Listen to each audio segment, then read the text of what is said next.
I'm just here, so I thought I'd say hello. We're not gonna film you. We won't film you. You just talk. Are you still there, Mum? No one's gonna film you cry. Alright, love you, Mama. Bye-bye. Okay, so.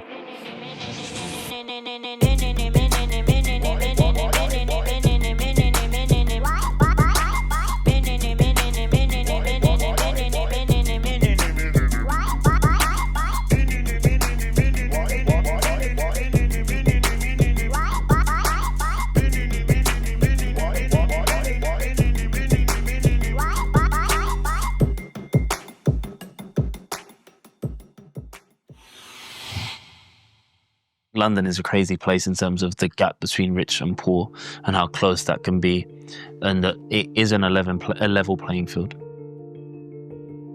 Black people and people growing up in council estates are seen as like needing help or needing this. It's not needing help, just needing a chance. I don't see much positivity of how we're represented, so it's always in a negative context in my experience. It's often what we're doing to save them, or like a token face of selling a story of sadness. When I had a great childhood, most of the people I grew up with had a lovely childhood and enjoyed things. All we'd like is to have access to some opportunities, and people kind of come and meaningfully offer stuff, and they talk to us and engage with us as we are.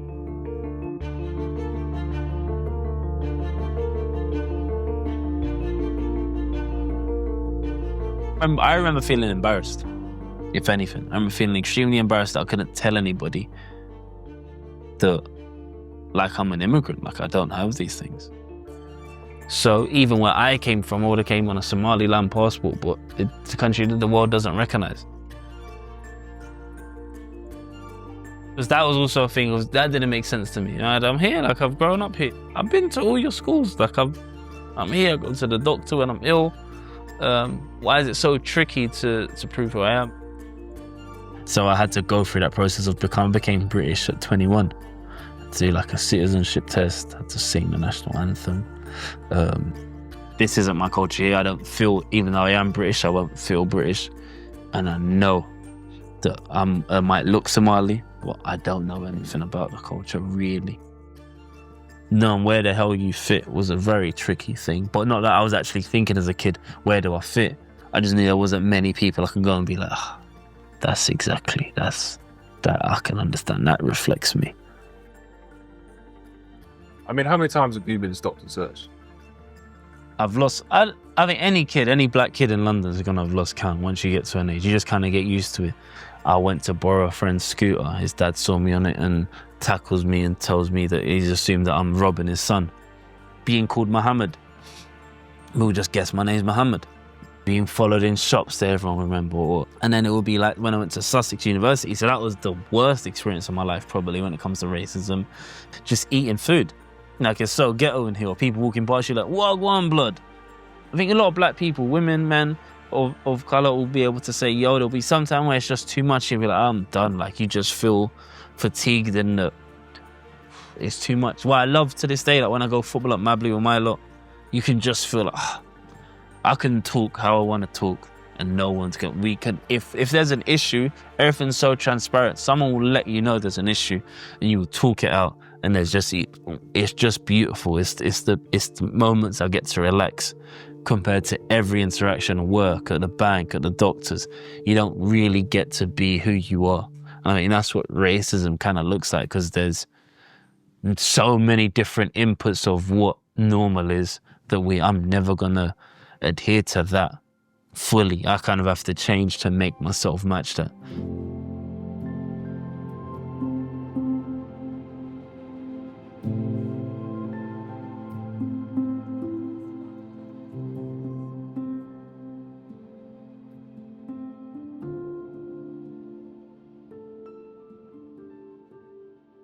Having a parents' evening and a teacher like basically telling my mum I'm stupid. But my mum's not having it. So she pulled me, she didn't argue with the teacher. She's like, son, when you don't ever let anybody talk to you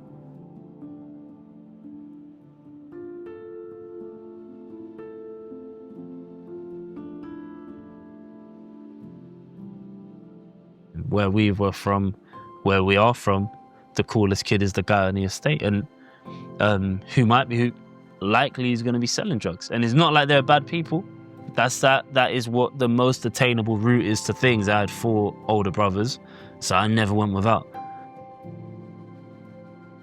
At that age where it's pivotal, around 14 to 18, when your sense of the world is so small and what you want is right now, did things that got them police records or either incarcerated. As you get older, there are other things you want to do. You might want to go on holiday. Things start to cost more that you want to do. That maturity level now, they've seen a lot. They've seen a lot of the danger. It's not fun. It's not fun not being able to go out of your area and feel safe. But no one chose to live where we live.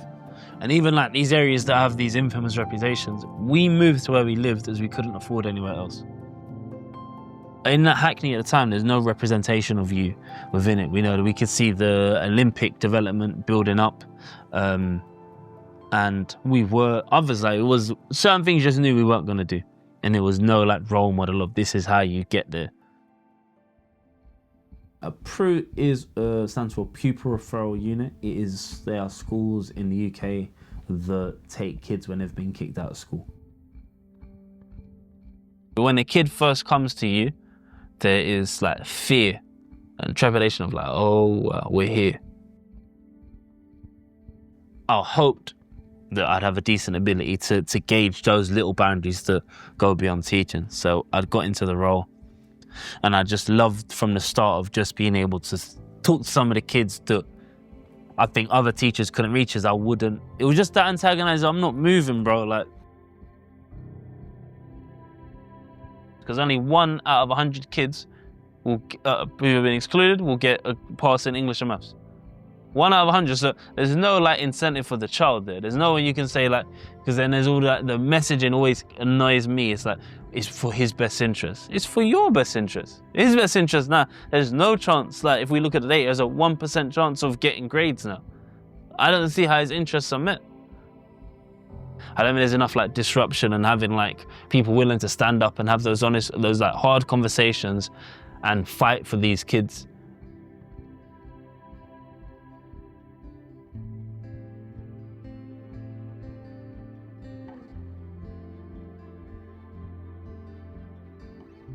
The kids I work with tend to be very intelligent but have horrific grades. Not because they're not intelligent, because they don't do any work at the moment, because the work, they don't have no passion for it. And I think with that, the key bit is just opportunity. Opportunity to see things, taking kids out of places, doing stuff without it being savouristic. Just have a fun time with someone. And we have to set the bar as, let's set the day as if they have gonna have a perfect day.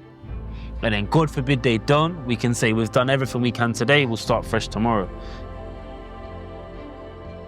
I think education is important, but it's in what we're defining as it. So I think educating people on how to provide for themselves and get better. So I think if we can start having slow changes in family cycles, so sort of the kids I work with might be in care, their parents are in care. So if you can help the people within society who might find it difficult to access jobs at an early age, get a job so they can relax, then their kids, they might be able to produce kids now who have a better environment, and those kids might be able to push on forward.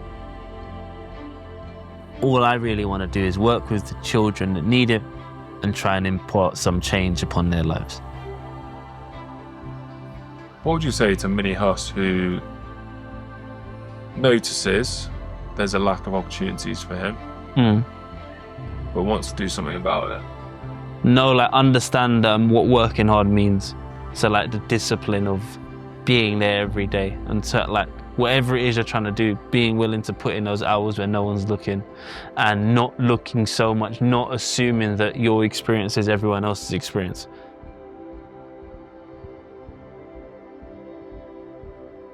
From my understanding, even in work I do, a lot of it works well for me as I have a history of growing up in the neighbourhoods where there's a lot of the neighbourhoods similar to where my kids come from. And I think contact, having people kind of just be able to talk to one another without any judgment, with just being able to see that person and talk to them. And I think if more people are willing to, I think contact theory of just, the more diverse a group of people that I know, then I find it harder to have ignorant thoughts or be disrespectful to people.